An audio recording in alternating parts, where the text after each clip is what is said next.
How's it going, everybody? Today we're going to do more reacting.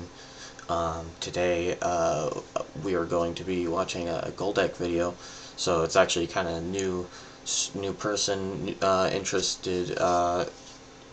It's basically this Goldec is a once Valorant video maker and now Counter-Strike video maker. I do have to say it was probably perfect timing for him to go from Valorant videos to Counter-Strike in about a pretty decent amount of time, seeing as now Counter-Strike is actually changing into Counter-Strike 2 and is actually having a lot of new stuff added to it, which it hasn't seen in a long time. And I gotta say that thank you to everybody in the comments section for telling me about how I gotta switch my mic back to the original, the classic, because I did actually hear a bunch of like hundreds and hundreds of comments saying that like the videos would be better if I went back to the old mic, which I'm just going to try out. Me personally, I think that we should use the new mic. But you guys seem to feel very at home with this mic here, as it does sound pretty nice and warming. Yeah. With that being said, yeah, so we're gonna watch Goldec's video, Counter-Strike Strange Evolutions, and basically what I could get off of from just the title is that this is probably going to talk about the different types of Counter-Strike implementations that came out throughout years and years of basically trial and errors and updates and crazy stuff like that. And I don't, even though it says that this is about Counter-Strike 2, I don't feel like that's going to be a big part. As you guys can see here, there is a bunch of chapters, and now I'm not going to read them, so we can stay spoiler free, because I really do care about you guys, and yeah, making sure that your viewing experience is as good as mine, if not better. As you guys can see from the comments here, there's actually a bunch of hearted comments, which probably means that it has a lot of love, and people seem to probably really enjoy this type of video. Now, I would like to see more of that in my comment section, so comment down below and I will heart it immediately. And hopefully you guys enjoy the video. Now, do remember that in every single video I do put the link to the original video in the description, and I'd much rather you watch the original video than watch me react to it, seeing as these aren't really supposed to be taken seriously, and that you know, you can always have fun watching the video without the funny guy in the bottom right saying his little words. Seeing as that the video hasn't even started yet and we've actually managed to get 2 or 3 minutes in, I do have to say I'm probably the king of blabbermouthing and yapping. So, King Blabbermouth over here, we're going to react to the video now, starting now. Now, I haven't actually seen this video, and I am actually a big fan of Goldec. As you guys can see, I'm actually subscribed, so hopefully this video actually turns out well, and I'll point out any things that I do like or do not like throughout the watching experience. So, without further ado, let's actually get into the video here. I did mess up how to click on the video, so there we go. Now we're on full screen, and this is basically going to make it so it's easier for us to see, as you do want to see a bigger screen and not a small one. That way you can view it better from any sort of distance, you know. All good things were once not good. Like a statue, it at one point was just stone, yet to be carved. Or Lamborghini. What I do like is his editing style. It's very smooth. All the animations are nice. I do find very humorous once is not good. Like he a statue. these little cats, and they're not just little images that are appearing on the screen, as you guys can see. It at this guy starts walking. Point this was guy just starts stone, hammering, yet to be carved. and it's pretty funny. And I think what he's doing here with the storytelling is that basically he's saying like, everything starts from basically nothing, and then people like to change and alter how something looks and how it works just by over time handcrafting and making things look better. And I think what he's going to do here is he's actually going to compare it to Counter-Strike and how over the years it's only gotten better and better with more implementations and graphics and all that stuff. So we're going to have to see how this video goes so far. Let's start it at the beginning so we can get full context of what happens in the video. All good things were once not good. Like a statue, it at one point was just stone, yet to be carved. Or Lamborghini started out as tractors. A beautiful painting was once an empty canvas. My point here is that most good things now started out out as not too good, like Counter-Strike. I wouldn't exactly say... So I was correct in my theory here is that basically what he's saying is that something like Counter-Strike is a game that's been around for a very long time, and over the years you've actually seen better implementations and upgrades. I would like to add that make the gameplay and experience for playing the game itself actually a much better experience, and actually more fun for the gamers and viewers out there watching people game and stuff like that, and maybe even people watching people react to the gameplay that somebody else is doing, talking about. So I do have to say that it is actually pretty smart little simile I would like to add there, is that they are very much alike, where you start from basically garbage and then you kind of turn it into this beautiful thing, even though I wouldn't really say necessarily, much like the square marble, I wouldn't really say that's bad looking. I would just say that it could be improved on, and it does get improved on over time via architecture and how people like to mold and change how it looks and stuff like that to whatever they desire, and it just kind of makes it look a lot much better. But I wouldn't really necessarily say that it is bad as just it being itself without any changes. It's just over time it does get better, and people are going to want to prefer the better thing over the older one. And I do think that based off of the criticism I'm hearing from Counter-Strike 2 is that people kind of prefer CSGO a little bit more. Now, me personally, I would have to say that the game is excellent, the quality, everything like that, it looks nice.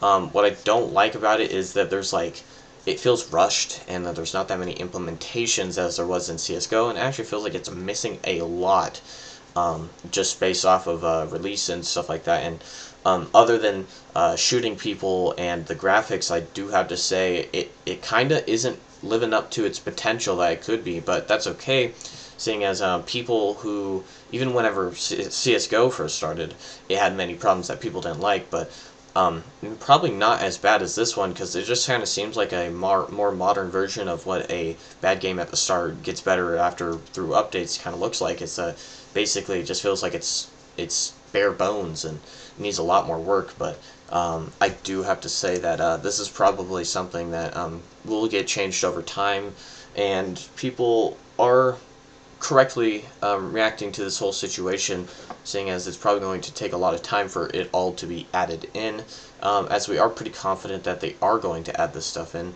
And I do have to say that I think that from what we can tell so far is that CS2 can possibly be the greatest implementation of the game, which is probably something that's going to happen. Let's start from the beginning, just so we have more context. Were once not good. Like a statue, it at one point was just stone, yet to be carved. Where Lamborghini started out as tractors. A beautiful painting was once an empty canvas. My point here is that most good things now started out as not too good, like Counter-Strike. I wouldn't exactly say it was bad, but it's had over 20 years to grow and become better, and that it has. There is so much cut content, ideas, gameplay elements, and other things that aren't in the Counter-Strike most people know today. So I decided to download some of these older Counter-Strikes, including the oldest and most obscure versions, and I'm going to try and document my experience with these weird little quirks that eventually became the Counter-Strike we know and love today. Now, I want to make this list going from the... I do have to say that the script that he's made for this video is actually really well put together. The sound effects, the animations, the funny little cat pictures, they all kind of blend well into this nice little mold and make a very, very enjoyable watch for the viewers here. We're only 37 seconds in and I'm already hooked. Like, he's already got us with a nice simile, and then he kind of implements that with what it means about the video and how it correlates with the title and the thumbnail. And I do think that this is probably going to be one of the better videos that we react to on the channel. Oldest Counter-Strike up to the newest Counter-Strike. Starting off with the oldest version of Counter-Strike you can get, Counter-Strike Beta 1.0 from 1999. This was the first ever public release of the game all the way back in 1999. This is also the version of Counter-Strike that was legit just a straight up mod of Half-Life. So not only did you have to own Half-Life to play this, but it also had to be the 1999 WON version of Half-Life, not the one on Steam. This was a... Now, as you guys can see here, as kind of related to the beginning of the video, there are the first implementations, which are kind of basic and don't really have much to it, and then eventually, as time goes on, it does get improved a lot. So I hope that's what we're going to see here. As you guys can see, it's not even really a game, it's more of just like a mod from a game. And it's kind of like weird because it's not really fully out feeling, and hopefully it does get better over time. We'll have to see throughout this video. I do really like the animations, like I said before. I think that this is really cool. Little insight to what's been going on throughout the history of CSGO, or Counter-Strike when I add, as CSGO is no more. Yeah. Pain in the ass to set up, but it was worth it because I think it's got some things none of you have seen. Loading up into the game, the first thing you can notice is that all the maps are the CS game mode. In case you didn't know, the only game mode originally in Counter-Strike was the hostage game mode. The diffuse game mode wouldn't be introduced until later, so that's already something pretty odd from the first iteration. You've got some classic maps here like Assault, Desert, Mansion, Prison, Siege, and Weapon Depot. Yeah, I know none of those other than Assault. A feature that was also in every old Counter-Strike, excluding CSGO and CS2, was sprays. Unless you want to count graffitis as sprays, but they're a little different and cost money. I found you could choose which spray you want. That is true. The older it gets, the more source it is. If you guys have played Counter-Strike Global Offensive, a game that is no longer really a thing that you can play anymore, you can probably tell that there is no, it seems very like detached from source. Although it is running off a source, it seems like it runs better than all its other source counterparts, such as Team Fortress 2, another classic big game from the source engine. And it kind of just seems like they kind of evolved it a little bit more than source, and kind of made it like source 1.5, you know, and less of like just this is a source game, because they kind of added a bunch of stuff and removed a bunch of the bad stuff as time went on, and I do have to appreciate that. But as you guys can see here, originally you could just place a spray of any image you could think of, and in today's modern standard, you're not allowed to do that anymore. In fact, it's replaced with graffitis, which are pre-made and you have to buy. Most of them are pretty bad. I'd say that some of them are pretty good though, and they could be funny if you use them, but there's only 50 uses per graffiti, so you do eventually end up running out, and it's not really worth selling either, because it's only going to give you 1 cent even if somebody buys it, which there's a lot on the market, so I doubt that would happen.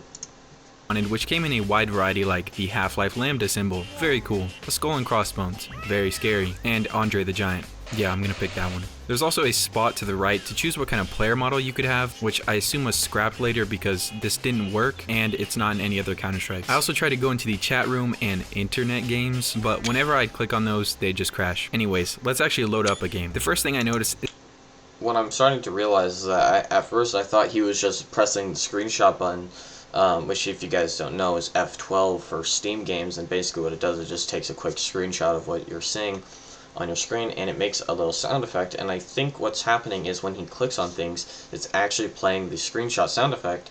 So that's kind of funny, I'd have to add. As you guys can see on the screen, it has a classic cat emote. Me personally, I'm not really a big fan of cat emotes, but is kind of funny in itself. So we'll have to see how many times he adds this, as we've already seen it a couple times before, and hopefully it gets better and funnier as it goes on. Is that the gun is on the left hand. This is a default setting, and as far as I know, there's no way to switch it. The game also had the most now the map mansion and oh no, I didn't mean to do that. Let's get back to where we were.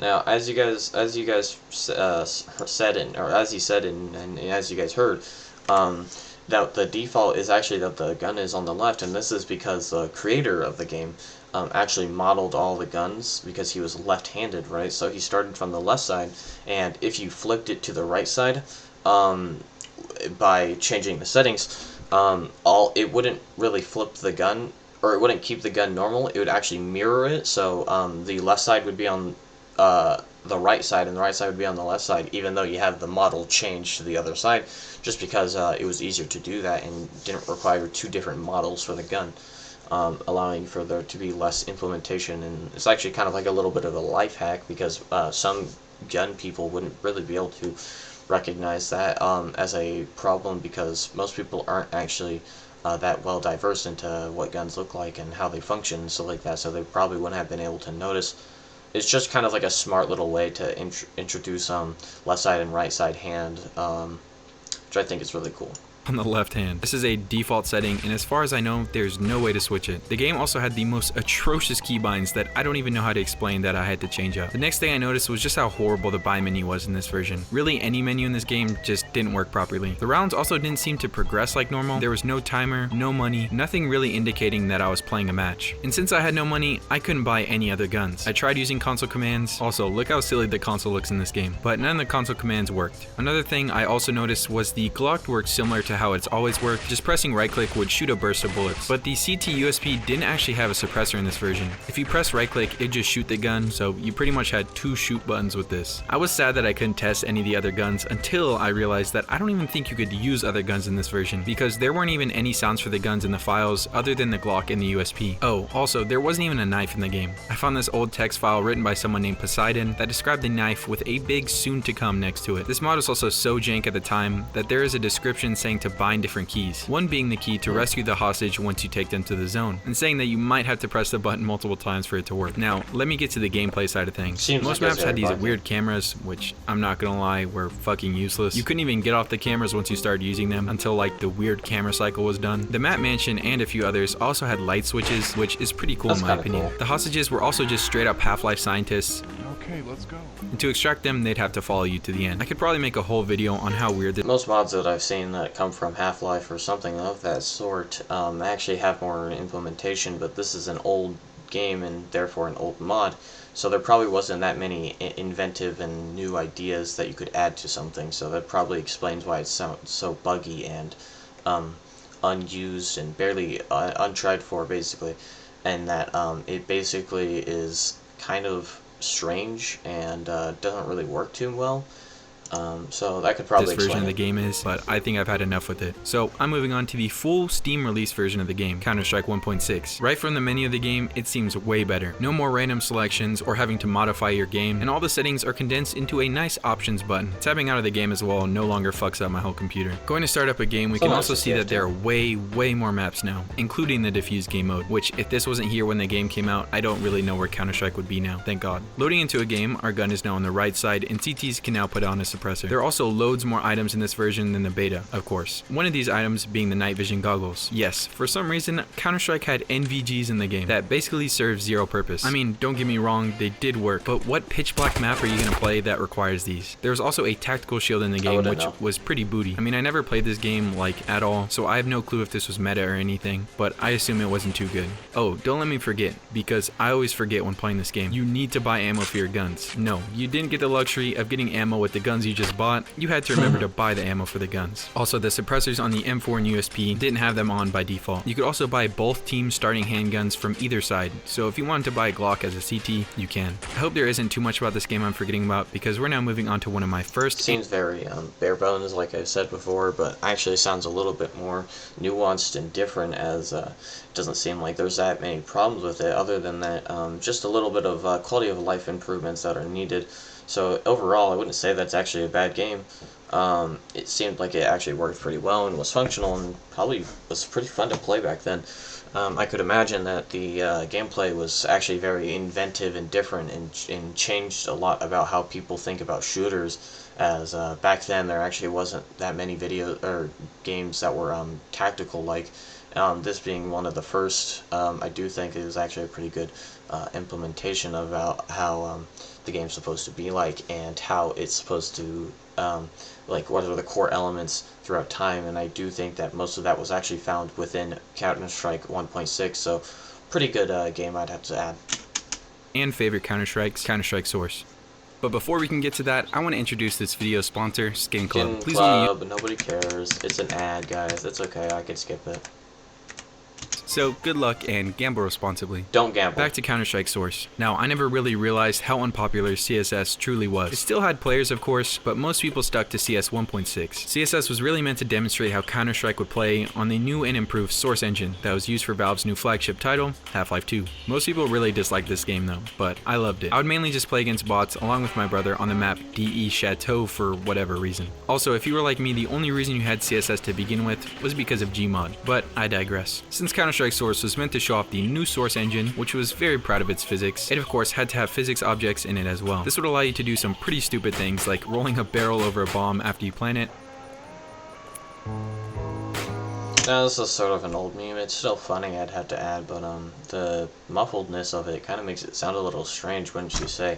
One thing I do have to say is that I am kind of glad that they took out the physics of the whole like items around the map, because it would be pretty annoying if, say, you were holding a position and somebody shot the physics, and because it's source 1, you know, you could get bugged into it and be stuck.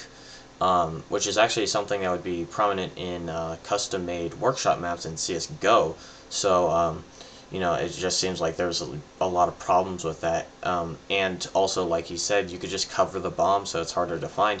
And also make it so people would have to actually move the object in order to defuse, making it a little too difficult to play the game.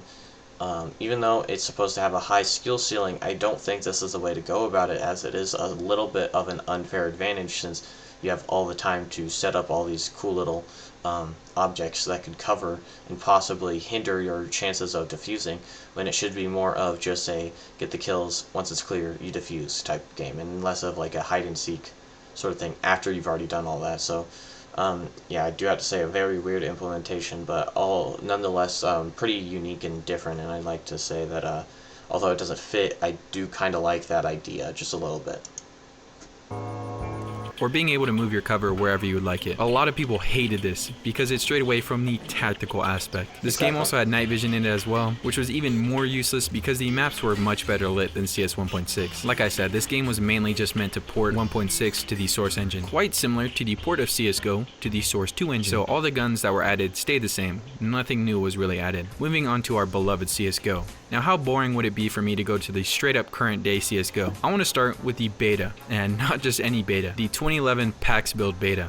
This is pretty much the equivalent of the CS 1.0 beta I showed at the beginning of the video, but for CSGO. I really have no clue where to even start with this game because it just doesn't feel like CSGO at all. Well, to be fair, it was made by an entirely different company other than Valve. If you didn't know, CSGO was actually started as a paid project by Hidden Path Entertainment to port over Counter-Strike Source to console. That's why the buy menu in CSGO is a circle, because joystick. The CSGO we know and love today, though, was the Yeah, they kind of implemented a bunch of things so they could be compliant and work well with controller players, as this was also on the Xbox 360 and I believe the PS3. It was a very weird idea, adding a tactical game that requires a lot of pixel perfect precision and putting that on a joystick, which is very imprecise and I'd have to say probably really difficult for people to play on. So I don't really get what the point of doing all that was, and it kind of hindered the PC players, even though I do believe that they were on different servers, so it didn't even matter if you were on PC because you couldn't play with the Xbox players and stuff like that. So it's just kind of strange to actually have this also in the PC version. Version that Valve eventually took over, but I'll get to that later. First off, this beta version of CSGO made me actually want to die because how hard it was to install. It wasn't supposed to be hard, but for whatever reason, my computer just wouldn't open the game. I troubleshooted this for like 3 hours and decided to try it on my laptop, and it worked. So ignore my dookie aim because I wasn't on my PC. Looking at the game, it doesn't look too dissimilar until you really dig in, like when you realize that there's actually an unreleased SCAR in the game, an MP5 that may or may not have. SCAR was actually a gun that was already in Left 4 Dead, so that was probably just a straight up port with no really changes added to it. So that is kind of strange, but I also kind of like that idea a little bit. I do think it would be broken, as it seemed to have be burst that was pretty precise and probably did a lot of damage, so it was probably unfair, but I do kind of like the idea of like a gun originally starting out as a burst, or maybe even a semi-auto added into the game. Have had textures. The TMP from other Counter-Strikes, that your character reloads like it's made of paper, and the Galil had a scope. The bomb in the game also looked like this goofy giant IED, and the CTs used to have a bayonet, and the Ts used to have a flip knife, and there's night vision. Let's just be thankful that this isn't how our CSGO turned out. This was also the first Counter-Strike to introduce Molotovs. Yay. This was also the only version of CSGO that had the Cut Georgian Riot Police faction in the game. In this I do remember that whenever they added the Molotovs, people weren't actually that too excited or keen to the idea of adding them because they just kind of seemed broken to everybody, but I think it added a lot more to it, as it cuts people from cover pretty easily, and not in like an unfair way, because you know it's still util. It does break pretty easily, As soon as it touches the floor, it doesn't bounce, and it kind of reacts. It has the same explosion time as a flashbang, of which does not really have that much time to be thrown at somewhere. So I think it was pretty fair, honestly, and that it could be countered with smokes. So it wasn't really entirely broken, but I think it was just because it was new, and Counter-Strike people, they're pretty well known to not be liking and excited about having new things added to their game, unless it's just an overall positive and there is no negative that could happen to them. Like the Molotov, there is a positive with it. It adds more gameplay and nuance to the game. But the negative thing would be that the players themselves probably feel like it's unfair since they don't want to die or be caught by not being able to rat in their little rat corners and get their free kills.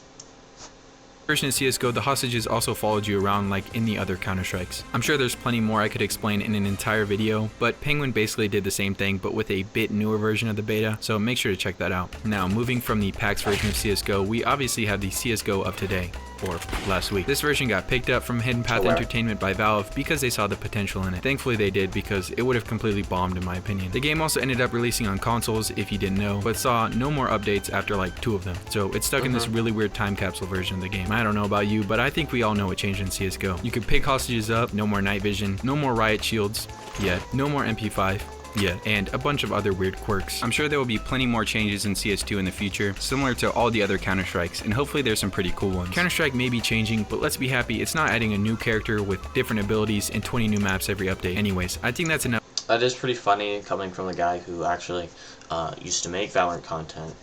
Weird past evolutions for this video. Make sure to subscribe and like the video if you liked it, and if you didn't like it, go ahead and leave a comment why, and I'll try to do better next time.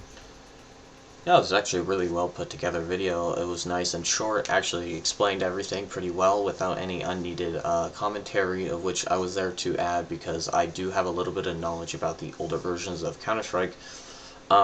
Just like in every other implementation of the game, I do think that maybe CS2 might come out with a new gun, seeing as there are pretty decent choices that you could probably add that would change up the gameplay and not just be a waste of an ad. And now that they have this new loadout system, it actually allows for more different changes that are like strange and stuff like that, because you want to make sure that every player can play how they want to play and not like just be forced to use one type of gun that is like the best gun and stuff like that. And you want alternative options, and seeing as there's those loadouts now and you have a limited choice for what guns you could choose for certain sections of buy menus or expenses, I would have to say that maybe adding a new gun would be pretty fun. New changes, I don't really think there's much that you can add equipment wise. I think the Molotov was actually just the only improvement that they could have added, and I do like it a lot. If I think about it, they kind of got this like this counters this and this counters that, so I think that they already have everything that could be countered.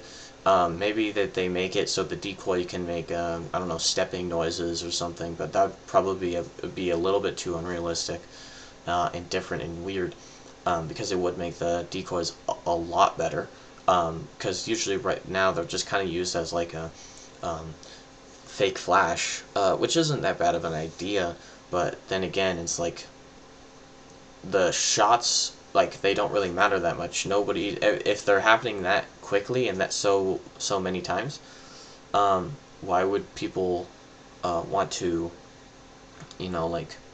use them, since they're not really that distracting, and they can't really trick anybody, especially even new players, I'd have to say, can't get tricked that much by the decoys other than being used as a fake flash, especially since it's kind of makes the same equipment hitting stuff noise. Like, say, if I threw a flashbang at the floor, you'd hear it bounce off the floor, and a decoy also does the same, so it kind of just is a little strange, because it's like you're hearing it and you don't want to hear it, because you're meant to be able to use it as like a trick, but you can't really do that if you know that what it is before it even happens, So yeah, I'd have to say maybe that needs a little bit of improvement. I wouldn't be against it not having any improvements, because that would actually probably be another good thing, because I don't really know all that much about game development. I don't know how big a change will be able to be made. I'm going to go ahead and copy this URL here, just so I can put it in the description of the video so you guys can watch it yourself, and also so I could use it as a thumbnail, because I'm just going to go and copy the title and everything and the thumbnail and everything and just barely add much to the title and the thumbnail that makes it different from the original. I think you guys would probably enjoy this watch, and thank you guys once again for all the nice comments and cool little changes that you guys have added into what I do in these types of videos, and thank you very much for watching. And all then I would have to say that you should probably subscribe, just because we need a little bit more subscribers, and maybe even a couple likes on the videos would be nice, just so I'd know how well you guys are enjoying the videos. Dislikes too, if you dislike the video, just go ahead and do that. Thank you very much for watching, and I have been the Blabbering Mouth. Thank you, bye bye.